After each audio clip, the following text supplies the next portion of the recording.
Welcome back ಸ್ನೇಹಿತರೆ. ನಾನು ಈಗಾಗಲೇ 1 to 5ಗೆ ಸಂಬಂಧಪಟ್ಟಂತೆ ಅದರಲ್ಲೂ TET ಎಕ್ಸಾಮ್ಗೆ ಸಂಬಂಧಪಟ್ಟಂತೆ 5 ಪ್ರಶ್ನೆ ಪತ್ರಿಕೆಗಳು ಅಂದರೆ 5 ವರ್ಷದ ಪ್ರಶ್ನೆ ಪತ್ರಿಕೆಗಳನ್ನು ನಿಮ್ಮ ಮುಂದೆ ಇಟ್ಟಿದ್ದೇನೆ. ಇದು 6ನೇ ವರ್ಷದ ಪ್ರಶ್ನೆ ಪತ್ರಿಕೆ. ಕನಿಷ್ಠ ಅಂದರೂ ನಾನು ನಿಮಗೆ 9 ಪ್ರಶ್ನೆ ಪತ್ರಿಕೆಗಳನ್ನು ನಿಮ್ಮ ಮುಂದೆ ಹಳೆಯ ಪ್ರಶ್ನೆ ಪತ್ರಿಕೆಯನ್ನು ಇಡ್ತೀನಿ. ಇದರಲ್ಲಿ ತುಂಬ ರಿಪೀಟ್ ಆಗೋ ಸಾಧ್ಯತೆ ಇದೆ. ಕೆಲವೊಂದು ಪ್ಯಾಟ್ರನ್ಗಳು ಹೇಗೆ ಬರುತ್ತೆ ಎನ್ನುವಂಥದ್ದನ್ನು ನಿಮ್ಮ ಮುಂದೆ ಪ್ರಸ್ತುತಪಡಿಸುವಂತಹ ಕಾರಣಕ್ಕೆ ಈ ಪ್ರಶ್ನೆ ಪತ್ರಿಕೆಗಳನ್ನು ತರ್ತಾ ಇದ್ದೇನೆ ಸ್ನೇಹಿತರೆ. ಅದಕ್ಕಿಂತ ಮುಂಚಿತವಾಗಿ ನೀವಿನ್ನೂ ನನ್ನ ಚಾನಲನ್ನು ಸಬ್ಸ್ಕ್ರೈಬ್ ಆಗಿಲ್ಲ ಅಂದರೆ ಈ ಕೂಡಲೇ ಸಬ್ಸ್ಕ್ರೈಬ್ ಆಗಿ ಅಂತ ಹೇಳ್ತಾ ಶುರು ಮಾಡೋಣ ಸ್ನೇಹಿತರೆ. ಅದಕ್ಕೂ ಮುಂಚೆ ಇದು ಯಾವ ವರ್ಷದ ಪ್ರಶ್ನೆ ಪತ್ರಿಕೆ ಅಂದರೆ 2014ರ ಪ್ರಶ್ನೆ ಪತ್ರಿಕೆ. ಓಕೆ, ಶುರು ಮಾಡೋಣ. ಓಕೆ, ಮೊದಲ ಪ್ರಶ್ನೆ. ಶೀತಲ ಸಮರದ ಸಂದರ್ಭದಲ್ಲಿ ಭಾರತವು ಯಾವ ಬಣವನ್ನು ಸೇರಲಿಲ್ಲ? ಕಾರಣ. ಇಲ್ಲಿ ದುರ್ಬಲವಾದ ಸೇನೆ, ಶಸ್ತ್ರಾಸ್ತ್ರಗಳ ಕೊರತೆ ಅಂತಿದೆ, ಅಭಿವೃದ್ಧಿ ಹೊಂದಿದ ರಾಷ್ಟ್ರಗಳ ಸಹಾಯದ ನಿರೀಕ್ಷೆ, ಆರ್ಥಿಕವಾಗಿ ಸಾಕಷ್ಟು ಹಿಂದುಳಿದಿರುವಿಕೆ, ವಿದೇಶಾಂಗ ನೀತಿ ಅಂದರೆ ದೇಶದ ವಿದೇಶಾಂಗ ನೀತಿ ಇದಕ್ಕೆ ಸರಿಯಾದ ಕಾರಣ ಆಗುತ್ತೆ. ಇನ್ನು ಎರಡನೇದು, ಆಟಗಾರನೊಬ್ಬನಿಗೆ ಇರಬೇಕಾದ ಪ್ರಮುಖ ಲಕ್ಷಣಗಳಲ್ಲಿ ಇದು ಒಂದು. ಸಮಯ ಪ್ರಜ್ಞೆ ಇರಬೇಕು, ಏಕಾಗ್ರತೆ ಇರಬೇಕು, ಆತ್ಮವಿಶ್ವಾಸ ಇರಬೇಕು, ಕ್ರೀಡಾ ಮನೋಭಾವ. ಆದರೆ ಇದರಲ್ಲಿ ಹೆಚ್ಚು ಅಕ್ಯುರೇಟ್ ಯಾವುದಪ್ಪ ಅಂದರೆ ಕ್ರೀಡಾ ಮನೋಭಾವ ಇದ್ದೇ ಇರಬೇಕು. ಅದ್ರ ಜೊತೆ ಇವು ಕೂಡ ಇರಬೇಕು. ಆದರೆ ಸರಿಯಾದ ಉತ್ತರ ಕ್ರೀಡಾ ಮನೋಭಾವ. ಜಲಚರಗಳ ಉಸಿರಾಟಕ್ಕೆ ಆಮ್ಲಜನಕ ಪೂರೈಸುವಂತಹದ್ದು ಏನು ಅಂದರೆ ಭೂಮಿಯ ವಾತಾವರಣ ಒದಗಿಸುತ್ತೆ, ನೀರೊಳಗಡೆ ಎಲ್ಲ. ಜಲಚರ ಪ್ರಾಣಿಗಳೇ ತಯಾರಿಸಿಕೊಳ್ತವೆ? ಖಂಡಿತ ಇಲ್ಲ. ಜಲವಾಸಿಗಳು ಒದಗಿಸುತ್ತೆ? ಎಸ್, ಜಲವಾಸಿಗಳು ಒದಗಿಸುತ್ತವೆ. ಭೂವಾಸಿ ಸಸ್ಯಗಳು ಮೇಲಿನ ಜೀವಿಗಳಿಗೆ ಮಾತ್ರ. ಸರಿಯಾದ ಉತ್ತರ 3. ಇನ್ನು ಟೆಂಡೋಫೈಟಾ ಈ ವರ್ಗಕ್ಕೆ ಉತ್ತಮ ಉದಾಹರಣೆ ಅಂದರೆ ಕಣ್ಣು ಮುಚ್ಕೊಂಡು ಹಾಕಿ, ಅಲಂಕಾರಿಕ ಸಸ್ಯಗಳು ಇವಾಗಿರುವಂಥದ್ದು. ಇಲ್ಲಿ ನೋಡಿ, ಬಹುವಾರ್ಷಿಕ ಸಸ್ಯಗಳು ಅಂದರೆ ಗಿಡಗಳಾಗಿರುತ್ತೆ. ಜಲವಾಸಿ ಸಸ್ಯಗಳು ನಿಮ್ಗೆ ಗೊತ್ತಿದೆ, ನೀರಿನಲ್ಲಿರುತ್ತೆ. ದ್ವೈವಾರ್ಷಿಕ ಸಸ್ಯಗಳು ಇರುತ್ತೆ. ಇಲ್ಲಿ ಅಲಂಕಾರಿಕ ಸಸ್ಯಗಳು ಸರಿಯಾದ ಉತ್ತರ ಆಗುತ್ತೆ. ಲಿಪಿಡ್ ಇರುವಿಕೆಯನ್ನು ಪತ್ತೆ ಹಚ್ಚುವಿಕೆಗಾಗಿ ಬಳಸಲ್ಪಡುವ ರಾಸಾಯನಿಕ ಯಾವುದು ಅಂದರೆ ಬೆನೆಟಿಕ್ ದ್ರಾವಣ ಎನ್ನುವಂಥದ್ದು ನಿಮಗೆ ಗೊತ್ತಿರಲಿ. ಇನ್ನು ಮುಂದಿನ ಪ್ರಶ್ನೆ. ಮಣ್ಣು ಪರಿಸರದ ಘಟಕಗಳಲ್ಲಿ ಒಂದು.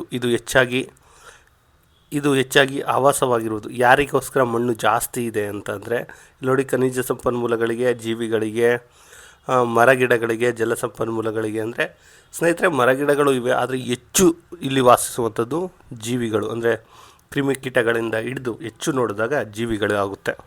ನಂತರ ಸ್ಥಾನದಲ್ಲಿ ಮರಗಿಡಗಳು ಬರುತ್ತೆ. ಇನ್ನು ಮಾರ್ಚ್ 22 ಈ ದಿನಾಚರಣೆಯನ್ನು ಆಚರಿಸಲಾಗುತ್ತೆ. ಯಾರಿಗೆ ಗೊತ್ತಿಲ್ಲ ಹೇಳಿ? ಮಾರ್ಚ್ 22 ವಿಶ್ವ ಜಲ ದಿನ. ಇನ್ನು ವಿಶ್ವ ಆರೋಗ್ಯ ದಿನ ಗೊತ್ತಲ್ಲ, ಏಪ್ರಿಲ್ 7. ಮುಂದಿನ ಪ್ರಶ್ನೆ. ಕ್ಯಾಲ್ಸಿಯಂ ಸಿಲಿಕೇಟ್, ಕ್ಯಾಲ್ಸಿಯಂ ಅಲ್ಯೂಮಿನೇಟ್ ಅಂದರೆ ನಿಮಗೆ ನೆನಪಿರಲಿ, ಮನೆ ಕಟ್ಟೋಕ್ಕೆ ಬೇಕಾಗೋದು ಸಿಮೆಂಟ್. CA ಅಂತ ಅಂದ್ಕೊಂಡು ನಾವು CA ಅಲ್ಯೂಮಿನಿಯಂ. ಕ್ಯಾಲ್ಸಿಯಂ ಕಾಮನ್ ಆಗಿರುತ್ತೆ, ಇಲ್ಲಿ CA ಸಿಲಿಕೇಟ್ ಮತ್ತು ಅಲ್ಯೂಮಿನೇಟ್ ಎನ್ನುವಂಥದ್ದು. ಇನ್ನು ಮುಂದಿನ ಪ್ರಶ್ನೆಯತ್ತ ಗಮನ ಹರಿಸೋಣ. ಸೌರಮಂಡಲದಿಂದ ಭೂಮಿಗೆ ಮುಕ್ತವಾಗಿ ಬೀಳುವ ಕಾಯದ ವೇಗ ಹೆಚ್ಚಾಗುತ್ತದೆ. ಕಾರಣ ಏನಂದರೆ ಚಲನಶಕ್ತಿಯನ್ನು ಕಳೆದುಕೊಳ್ಳುತ್ತಾ ಅಂದರೆ ಇಲ್ಲ. ಅಧಿಕ ಚಲನಶಕ್ತಿಯನ್ನು ಗಳಿಸಿಕೊಳ್ಳುತ್ತಾ ಅಂದರೆ ಇಲ್ಲ. ದ್ರವ್ಯರಾಶಿಯನ್ನು ಹೆಚ್ಚಿಸಿಕೊಳ್ಳುತ್ತಾ ಇಲ್ಲ. ಹೆಚ್ಚು ಹಗುರವಾಗಿರುತ್ತಾ ಅಂದರೆ ಸ್ನೇಹಿತರೆ ಅಲ್ಲಿ ಚಲನಶಕ್ತಿಯನ್ನು ಕಳೆದುಕೊಳ್ಳುತ್ತೆ. ಮತ್ತು ಇಲ್ಲಿನ ಭೂ ಗುರುತ್ವಾಕರ್ಷಣ ಬಲ ಏನಿದೆ ಅದು ಇದನ್ನು ಆಕರ್ಷಣೆ ಮಾಡುತ್ತೆ ಎನ್ನುವಂಥದ್ದು. ಇಲ್ಲಿ ಈ ಆನ್ಸರ್ ಕೂಡ ನೋಡಿ, ಅಧಿಕ ಚಲನೆಯನ್ನು ಗಳಿಸಿಕೊಳ್ಳುತ್ತೆ ಎನ್ನುವಂಥದ್ದು ಕೂಡ ರೈಟ್ ಆನ್ಸರ್ ಆಗುತ್ತೆ. ಬಟ್ ಅಕ್ಯುರೇಟಾಗಿ ಇದಾಗುತ್ತೆ. ಇದಾದಮೇಲೆ ಇದು ಅಲ್ವಾ, ಫಸ್ಟ್ ಕಳ್ಕೊಳ್ಳೋದು ಚಲನಶಕ್ತಿಯನ್ನು ಕಳೆದುಕೊಳ್ಳುವಂಥದ್ದು. ಸಾವಯವ ಗೊಬ್ಬರವನ್ನು ಉತ್ಪಾದಿಸಿದ ಆಹಾರ ಪದಾರ್ಥಗಳನ್ನು ಬಳಸುವುದರಿಂದ ಆರೋಗ್ಯದಲ್ಲಿ ಉತ್ತಮತೆ ಖಂಡಿತ ಆಗುತ್ತೆ. ತ್ಯಾಜ್ಯಗಳ ಮರುಬಳಕೆ ಅವಕಾಶ ಅಲ್ಲ, ಆರ್ಥಿಕ ಸುಧಾರಣೆ ಅಲ್ಲ, ಆರೋಗ್ಯದಲ್ಲಿ ಉತ್ತಮತೆ ಆಗುತ್ತೆ. ಅದಕ್ಕಿಂತ ಮುಂಚಿತವಾಗಿ ಪರಿಸರ ಮಾಲಿನ್ಯಕ್ಕೆ ತಡೆಯನ್ನು ನಾವು ನೀಡಬಹುದು. ಇನ್ನು ORS ದ್ರಾವಣ ಅಂದರೆ ಏನಪ್ಪ ಅಂದರೆ ನಿಮಗೆ ಗೊತ್ತಿರಲಿ, ಕಾಯಿಸಿ ಆರಿಸಿದ 1 ಲೋಟ ನೀರು, 1 ಚಮಚ ಸಕ್ಕರೆ, 1/4 ಚಮಚ ಉಪ್ಪು, 4 ಹನಿ ನಿಂಬೆ ರಸವನ್ನು ಹಾಕಬೇಕು. ಇನ್ನು 132ನೇದು, ಹುಲಿ, ಕಪ್ಪೆ, ಬಾತುಕೋಳಿ ಈ 4 ಜೀವಿಗಳನ್ನು ಮರಳುಗಾಡಿನಲ್ಲಿ ಬಿಡಲಾಗಿದೆ. ಕೂಡಲೇ ವಾತಾವರಣಕ್ಕೆ ಹೊಂದಿಕೊಳ್ಳುವ ಪ್ರಾಣಿ ಹಾವು. ಇಲ್ಲಿ ಕಪ್ಪೆ ಇದ್ದಿದ್ರೆ ಹಾಕ್ಬೋದಿತ್ತು, ಬಟ್ ಇಲ್ಲಿ ಹಾವಿರೋದ್ರಿಂದ ಹಾವು ಸರಿಯಾದ ಉತ್ತರ. ಅದಕ್ಕೆ ಗ್ರೇಸ್ ಕೂಡ ಕೊಟ್ಟಿದ್ದರು. ಮೇಲ್ಮಟ್ಟದ ಜೀವಿಗಳ ಜಠರದಲ್ಲಿ ಪಚನ ಕ್ರಿಯೆಗೆ ಸಹಾಯಕವಾಗುವ ಕಿಣ್ವ ಯಾವುದಪ್ಪ ಅಂದರೆ ರೆನಿನ್. ಸಹಾರಾದ ಬಿಡೋಯಿನ್ ಸಮುದಾಯದವರು ವೃತ್ತಿಯು ಆಧಾರಿತವಾಗಿ ಹೇಗೆ ಗುರುತಿಸಲ್ಪಟ್ಟಿದ್ದಾರೆ ಅಂದರೆ ಪಶುಪಾಲಕರು, ಅಲೆಮಾರಿಗಳು ಅಂದರೆ ದನ ಕಾಯೋರು ಅಂತ. ದನ ಕಾಯೋರು ಅಂದರೆ ಹಸುಗಳನ್ನು ಎಲ್ಲ ಇದು ಮಾಡ್ತಾರಲ್ಲ ಅವರು. ಎದೆ ಏರಿಸಿದ ಬಿಲ್ಲು ಪ್ರಚನ ಶಕ್ತಿ ಹೊಂದಿರಲು ಕಾರಣ ಸಾಪೇಕ್ಷ ಸ್ಥಾನಬಲ. ಹೌದು, ಸಾಪೇಕ್ಷ ಸ್ಥಾನಬಲ ಇದಕ್ಕೆ ಸರಿಯಾದ ಉತ್ತರ. ಯಾಕಂದರೆ ಎಳೆದು ಇಟ್ಟಿರ್ತಾರೆ, ಸ್ಥಾನದಲ್ಲಿ ಬಿಟ್ಟಿರ್ತಾರೆ, ಬಿಟ್ಟಿಟ್ಟಕ್ಕೆ ಅದು ಮೂವ್ ಆಗುತ್ತೆ ಅಂತ. ಇನ್ನು ಪೌಷ್ಟಿಕತೆ ಕುರಿತಂತೆ ತರಗತಿಗೆ ಪರಿಣಾಮಕಾರಿಯಾಗಿ ತೆಗೆದುಕೊಳ್ಳಲು ಬಳಸಬಹುದಾದ ಕಾರ್ಯ. ಚಾರ್ಟ್ನ ಪ್ರದರ್ಶಿಸಿ ವಿದ್ಯಾರ್ಥಿಗಳನ್ನು ಚರ್ಚಿಸ್ಬೋದು.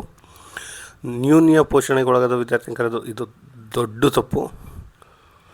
ಇನ್ನು ಸಂಗ್ರಹಿತ ಆಹಾರ ಪದಾರ್ಥಗಳ ಕುರಿತು ವಿವರಣೆ ನೀಡುವುದು. ಓಕೆ.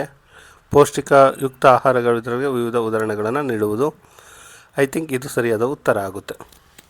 137ನೇ ಪ್ರಶ್ನೆ. ಪರಿಸರ ಅಧ್ಯಯನ ಕಲಿಕೆಯಲ್ಲಿ ನಿರಂತರ ವ್ಯಾಪಕ ಮೌಲ್ಯಮಾಪನಕ್ಕೆ ಇದು ಉತ್ತಮ ಉದಾಹರಣೆಯಾಗಿದೆ. ಅಂದರೆ ನಿರಂತರ ವ್ಯಾಪಕ ಮೌಲ್ಯಮಾಪನಕ್ಕೆ ಅಂದರೆ ಪಠ್ಯ ಸಹಿತ ಅಭ್ಯಾಸಗಳನ್ನು ಪೂರ್ಣಗೊಳಿಸುವುದು. ಓಕೆ.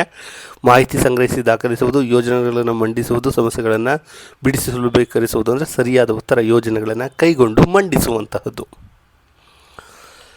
ಇನ್ನು ಕಿರಿಯ ಪ್ರಾಥಮಿಕ ತರಗತಿಗಳಲ್ಲಿ ಪರಿಸರ ಅಧ್ಯಯನ ಕಲಿಕೆಯನ್ನು ಅನುಕೂಲಿಸುವವರಿಗೆ ಇದು ಅತ್ಯಂತ ಅವಶ್ಯಕ. ಅಂದರೆ ಪಠ್ಯಪುಸ್ತಕಗಳ ವಿನ್ಯಾಸ. ಓಕೆ.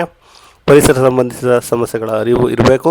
ಪರಿಸರ ಕಲಿಕೆಯ ವಿಧಾನ ಮತ್ತು ತಂತ್ರಗಳು, ಪರಿಸರ ಪಠ್ಯ ಇವೆಲ್ಲವೂ ಇರಬೇಕು. ಆದರೆ ಇದು ಹೆಚ್ಚಾಗಿ ಆದ್ಯತೆಯನ್ನು ಕೊಡಬೇಕು, ಪರಿಸರ ಕಲಿಕೆಯ ವಿಧಾನ ಮತ್ತು ತಂತ್ರಗಳು. ಇನ್ನು ವಿದ್ಯಾರ್ಥಿಯು ತನ್ನ ಈ ಪರಿಸರವನ್ನು ಸ್ವಚ್ಛವಾಗಿರಿಸಿಕೊಳ್ಳಲು ಪ್ರಾಥಮಿಕ ಶಾಲೆಗಳಲ್ಲಿ ಪರಿಸರ ಶಿಕ್ಷಣದ ಅವಶ್ಯಕತೆ ಇರುವಂಥದ್ದು. ಯಾವುದರಲ್ಲಿ ಅಂದರೆ ಸುತ್ತಮುತ್ತಲಿನ ಪರಿಸರದ ಬಗ್ಗೆ ಕಲಿಸಿಕೊಡಬೇಕು, ಸ್ವಚ್ಛವಾಗಿ ಹೇಗಿಟ್ಕೊಳ್ಳೋದು ಅಂತ.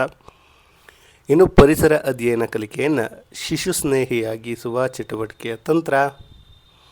ಶೈಕ್ಷಣಿಕ ಪ್ರವಾಸ, ಅದು ಸಮಾಜ ವಿಜ್ಞಾನಕ್ಕಾಗುತ್ತೆ. ಗುಂಪು ಚರ್ಚೆ ಬೇರೆ ಆಗುತ್ತೆ, ಸಂದರ್ಶನ ಬೇರೆ ಆಗುತ್ತೆ. ಕ್ಷೇತ್ರ ಭೇಟಿ ಸರಿಯಾದ ಉತ್ತರ ಆಗುತ್ತೆ. ಕ್ಷೇತ್ರಗಳಿಗೆ ಭೇಟಿ ಅಂದರೆ ಫೀಲ್ಡಿಗೆ ವಿಸಿಟ್ ಕೊಡುವಂಥದ್ದು. ನಾಗರಿಕತೆಗಳಿಗೆ ಪೂರಕವಾದ ಪಠ್ಯಾಂಶಗಳನ್ನು ಚರ್ಚಿಸುವಾಗ ಮುಖ್ಯವಾದ ಅಂಶವೆಂದರೆ ಅವುಗಳನ್ನು ಪ್ರಸ್ತುತದೊಂದಿಗೆ ಹೋಲಿಸಿ ವ್ಯತ್ಯಾಸ ಕಂಡುಕೊಳ್ಳುವಂಥದ್ದು. ಇನ್ನು ವಿದ್ಯಾರ್ಥಿಗಳ ಜ್ಞಾನ ಸಂರಚನಾವಾದದ ಕಲಿಕಾ ತತ್ವದ ಅಡಿಯಲ್ಲಿ ಶಿಕ್ಷಕರ ಜವಾಬ್ದಾರಿಯುತ ಕಾರ್ಯ ಅಂದರೆ ಸಮಂಜಸ ಕಲಿಕೋಪಕರಣಗಳನ್ನು ಬಳಸುವಂಥದ್ದು ಹಾಗೂ ಸ್ವತಂತ್ರ ಜ್ಞಾನ. ಇವೆರಡೂ ಕೂಡ ಸರಿಯಾದ ಉತ್ತರ ಆಗುತ್ತೆ. ಅಕ್ಯುರೇಟಾಗಿ ಏನಾದರೂ ಒಂದೇ ಬರೀಬೇಕು ಅಂದಾಗ ಇದಕ್ಕೆ ಎರಡೂ ಆಪ್ಷನ್ಸ್ ಕೊಟ್ಟಿದ್ದಾರೆ ಕೀ ಆನ್ಸರಲ್ಲಿ, ಇದು ಬಳಸಿ ಅಷ್ಟೇ. ಓಕೆ. ರಾಷ್ಟ್ರೀಯ ಹಬ್ಬಗಳ ಆಚರಣೆಯ ಪ್ರಮುಖ ಆಶಯ ಮೌಲ್ಯಗಳ ಅಳವಡಿಕೆ. ಪರಿಸರ ಶಿಕ್ಷಣದ ಪ್ರಧಾನ ಕಾಳಜಿ ಏನಪ್ಪ ಅಂದರೆ ಪರಿಸರವನ್ನು ಪ್ರತಿದಿನ ಪರಿಸರದ ದಿನವನ್ನು ಆಚರಿಸುವುದು ಖಂಡಿತ ಅಲ್ಲ, ಪರಿಸರದ ಬಗ್ಗೆ ಜಾಗೃತಿಗೊಳಿಸುವುದೇ ಆಗಿದೆ. ಖಂಡಿತ ಇದೆ, ಅರ್ಥ ಮಾಡಿಕೊಳ್ಳುವುದಾಗಿದೆ ಅಲ್ಲ. ಸಮಸ್ಯೆಗಳ ಪರಿಹಾರ ತಂತ್ರ. ಓಕೆ, ಸರಿಯಾದ ಉತ್ತರ ಪರಿಸರದ ಬಗ್ಗೆ ಜನಜಾಗೃತಿಗೊಳಿಸುವುದಾಗಿದೆ. ಇನ್ನು 5ನೇ ತರಗತಿಯ 10 ವಿದ್ಯಾರ್ಥಿಗಳು ಭೂಪಟದಲ್ಲಿ ದಿಕ್ಕುಗಳನ್ನು ಗುರುತಿಸುವಲ್ಲಿ ಸಮಸ್ಯೆಯನ್ನು ಎದುರಿಸುತ್ತಿದ್ದಾರೆ. ಇಲ್ಲಿ ಸೂಕ್ತ ಕ್ರಮ ಯಾವುದಪ್ಪ ಅಂದರೆ ಪರಿಹಾರ ಬೋಧನೆ. ಪರಿಸರ ಅಧ್ಯಯನದ ಕಲಿಕೆಯ ಉದ್ದೇಶ ಏನಪ್ಪ ಅಂದರೆ ವೈಜ್ಞಾನಿಕ ಸಾಮಾಜಿಕ ಪರಿಕಲ್ಪನೆ ಏಕೀಕರಣಗೊಳಿಸುವಂಥದ್ದು. ಓಕೆ. ವಿಜ್ಞಾನ ಮತ್ತು ಸಮಾಜ ಪರಿಕಲ್ಪನೆ. ಓಕೆ. ವೈಜ್ಞಾನಿಕ ಮತ್ತು ಸಾಮಾಜಿಕ ಪರಿಕಲ್ಪನೆಗಳನ್ನು ಏಕೀಕೃತಗೊಳಿಸುವಂಥದ್ದು ಸರಿಯಾದ ಉತ್ತರ. ಇನ್ನು ಪರಿಸರ ಅಧ್ಯಯನಕ್ಕೆ ಸಂಬಂಧಪಟ್ಟಂತೆ ಶಿಕ್ಷಕರಿಗೆ ಸಾಮರ್ಥ್ಯವರ್ಧನಾ ಕಾರ್ಯತಂತ್ರಗಳ ಅವಶ್ಯಕತೆ ಇದೆ. ಯಾಕೆಂದರೆ ವೃತ್ತಿಪರ ವಿಕಸನಕ್ಕೆ ಸಹಕಾರಿಯಾಗಲು, ತುಟ್ಟಿಬತ್ತಿಯಲ್ಲಿ ಹೆಚ್ಚಳವಾಗಲು, ಪರಿಕಲ್ಪನಾತ್ಮಕ ಬೋಧನಾ ತತ್ವಗಳ ಸ್ಪಷ್ಟತೆ ಕಾಣಲು, CCEಗೆ ಅನುಗುಣವಾಗಿ ಶಿಕ್ಷಕರ ಸಕ್ರಿಯಗೊಳಿಸಲು. ಅಂದರೆ ಇಲ್ಲಿ ಸ್ನೇಹಿತರೆ ಪರಿಕಲ್ಪನಾತ್ಮಕ ಬೋಧನಾ ತತ್ವಗಳಲ್ಲಿ ಸ್ಪಷ್ಟತೆಯನ್ನು ಕಾಣಬೇಕಾಗುತ್ತೆ. ಇನ್ನು ಪೃಥ್ವಿಯ ಭೂಸ್ವರೂಪಗಳು ಈ ಸಾಮರ್ಥ್ಯ ಕಲಿಕೆಗೆ ಸಮಂಜಸವಾದ ಕಲಿಕಾ ಉಪಕರಣ ಅಂದರೆ ವಿಡಿಯೋ ಕ್ಲಿಪ್ಪಿಂಗ್. ಚಿಕ್ಕ ಮಕ್ಕಳಿಗೆ ವಿಡಿಯೋ ಕ್ಲಿಪ್ಪಿಂಗ್ ಆದರೆ ಬೇಗ ಅರ್ಥ ಆಗುತ್ತೆ ಅನ್ನೋದು ಗೊತ್ತಿರಲಿ.